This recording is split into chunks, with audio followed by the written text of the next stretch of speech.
Bonnie and I started our work together, unbeknownst to her, in 2003 when I joined a class for the Hudson Valley Writing Project. And she inspired my practice and interest in digital storytelling and using digital tools to engage students in writing when I saw Bonnie share one of her very early digital stories. It was about her mom. I can still remember it. And I kind of remember running home that night and creating my own PowerPoint about a story that I had written about my son earlier in our time together during that summer session.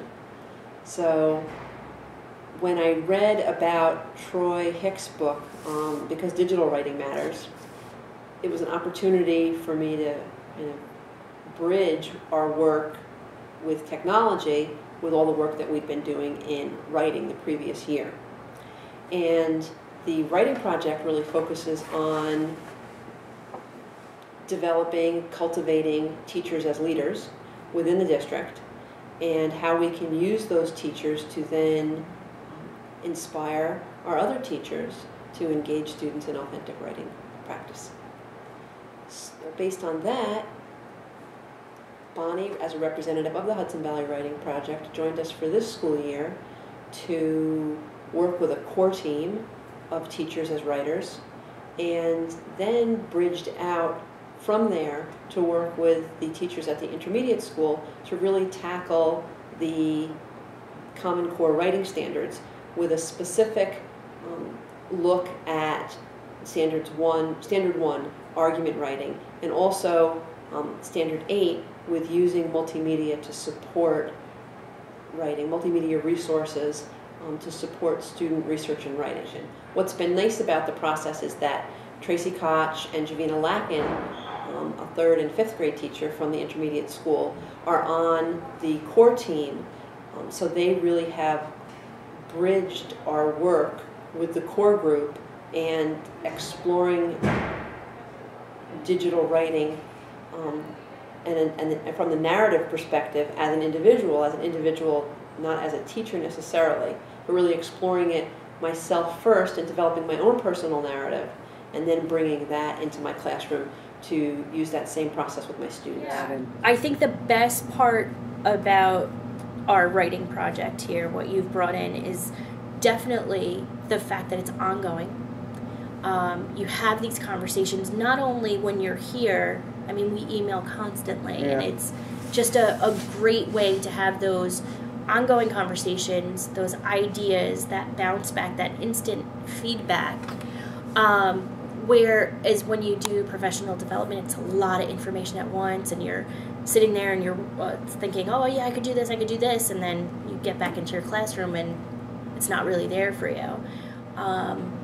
I think I'm most excited too that I have the opportunity to write in the writing project, which you don't get a chance to. I mean, teachers, they're busy, all of them, and when I write bullet statements or, quick, because that's what I have the time to do. But when you're given the opportunity to sit and write, you see yourself as a writer, you see what you want your students to be as a writer, and you kind of hold them to that same standard. So it's professional development, but it brings you back to the fact that we all are learners and all need to be writers. I don't think there's a way that you can get around not being a writer yourself if you're asking your students to be writers. I find that students' writing tends to not be focused, especially when you're talking about a biography. They just want facts, which are great for a biography. They're really important. But what type of fact fits with why you're writing this story is what my goal is. It's not that you can report out on a person's life. It's a different type of story. And that's what all the books that we've read kind of tell. They don't say a birthday, college, marriage. They don't give the whole story. It's very focused on one part.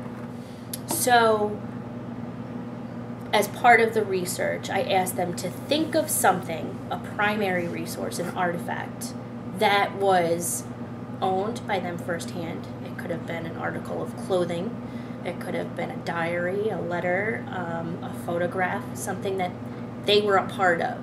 But I really do think my goal as a teacher is not to have them publish a biography that's been done before.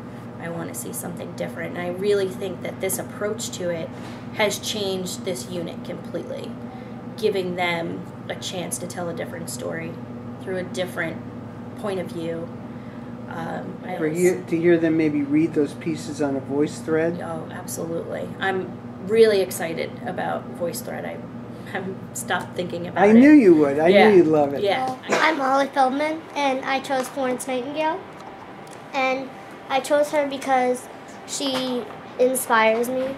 And she inspires me because she spent her whole life wanting to be a nurse, and she follows her dreams no matter what comes in her path. And she loves helping others, and she's very kind. And the artifact I chose was a lamp, and she used it to carry, while she was walking around when she was in a hospital when the soldiers went to war for her country. They wanted land, which is now Paris in France. And, well, a lot of them got injured, so she and a group of 36 nurses went over and they were helping the soldiers in the hospitals. And at night she would walk around to make sure they were comfortable, and she would use this lamp to see. And what I wrote was, if Florence Nightingale's lamp could talk, it would say, wow, look at all these soldiers who care for their country. Also, look at this lady who is holding me. She is very brave, inspires me, and is kind. You took on a brand new project. This was the first time you did PSAs. Yes. And you could have just been done.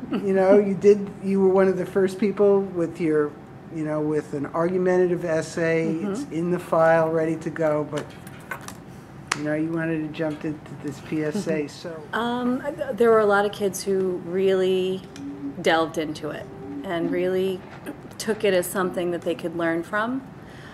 So that, I think, was a highlight for me, seeing their product and talking to them about what they learned from doing the research and putting it together. It is writing, so you have them get into that whole writing process and really condensing what they have to say in a short amount of space, a short amount of time and space, which can be difficult for them, but it's a really important skill. The idea was to persuade somebody and to have an effect. Their pictures and their words and the music needed to have an effect on somebody. And I think many of the kids were able to do that, bring everything together and do that. But I had kids coming in during lunch to see the other classes' public service announcements. And I still have kids who were absent on the day that we showed them who are going to be coming in tomorrow to take a look. So they're really interested to see what the other kids did as well, kind of compare it with their own, which I think is important too. They could see maybe next time they do something like this, I want to do it like that. Right. I thought that was a really good thing that Meta did. With me, I like to work by myself so I can get creative instead of having other people's input. So what I did teen suicides. Start off with bullying because that was mostly what it starts with. And it's a really, really a topic that you need to focus on because kids take their lives every day for something as simple as name calling, or in my video I put a mini memorial of kids who have taken their lives.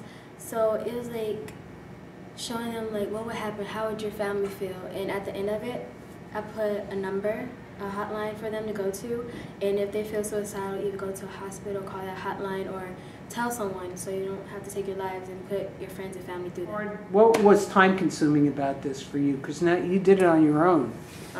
Probably getting out information and working it into the photo story. It was you had to go to different websites. So some websites didn't give the same information as others, didn't have enough, or wasn't very accurate. So I had to search everywhere for it. As a class, we've been learning about Washington, D.C. and our national government, and we decided to take the role of choosing which branch of government we wanted to work in. So we went over all 3 branches and what their duties were and all the perks of those branches, and then the children were able to decide by knowing this information what branch they would like to work in.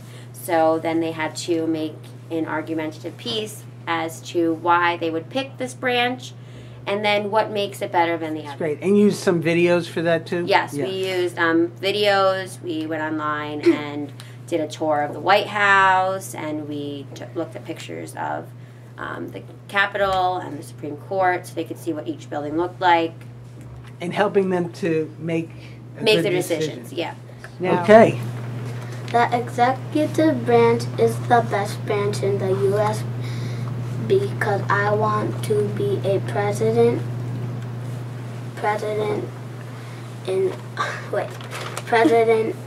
because I want my family to be proud of me.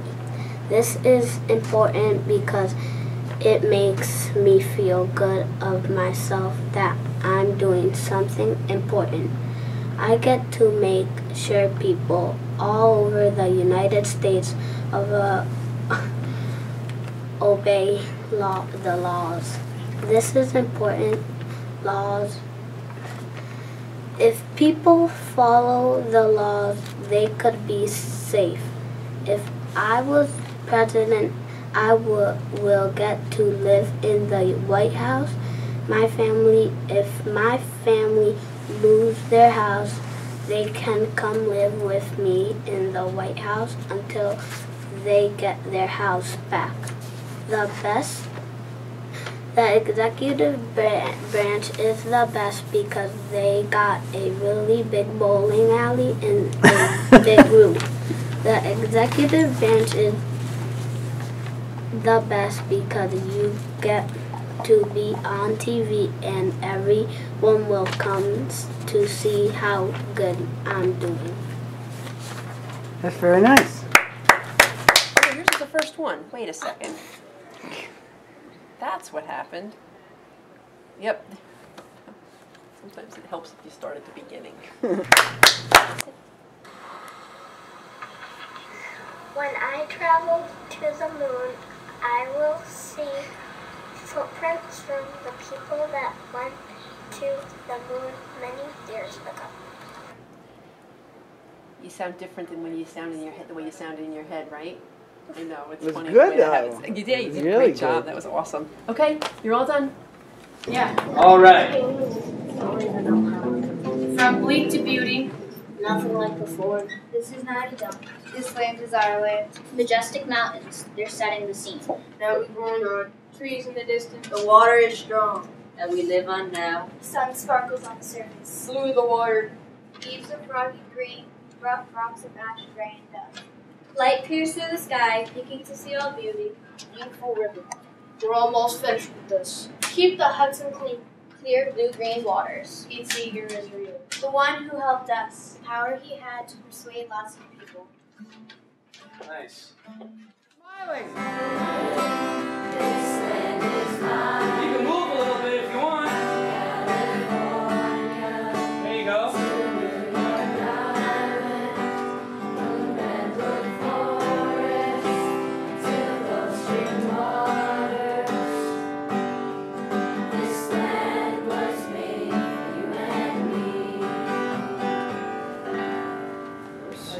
That'd be great.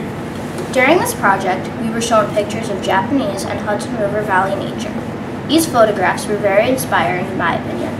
We thought about how the condition of the Hudson River has changed and spoke about how Pete Seeger made a big difference. When I was writing haikus, I felt very much more connected to nature. Instead of just looking and saying ooh and ah, I actually wrote about what I saw. Everyone in my class interpreted each picture differently, and so we all wrote entirely different poems, but they were all inspired by the same pictures. I felt that when we looked at the Hudson River Valley photos, I saw more inspiration in them. I've seen some of those landscapes in person, and therefore felt that those pictures were home. To me, this project was important because it wasn't just about writing. We wanted to make a difference. Our teacher, Mr. Patch, took 1 or 2 lines from each of our poems and made them into one big poem. We recited it and sang some of This Land Is Your Land. I think it helped us realize how important it is to keep our earth clean and to pass our knowledge down to the next generation, as Pete Seeger did. Wow, I love the end of that.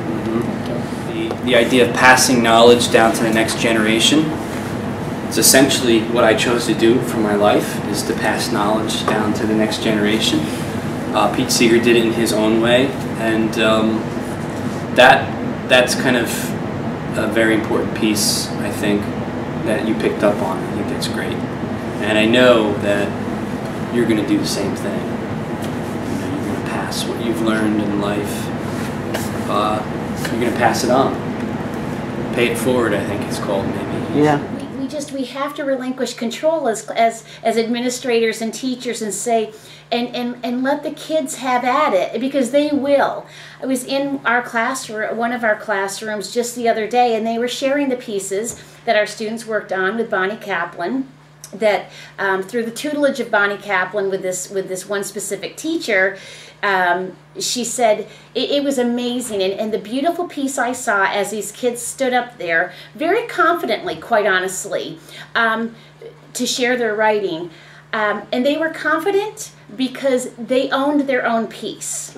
They had such ownership of that piece. They weren't being compliant to check the box and do the assignment. It wasn't, you know, it was so meaningful to them, and I knew that because of the way that they presented themselves. The magical piece, Bonnie, was when the teacher sat and gave individual feedback specific to this standard of writing, and then opened it up to their peers, and the dialogue that happened. It just was amazing. That's the instructional shift we must make in classrooms. It is your land, this land is mine.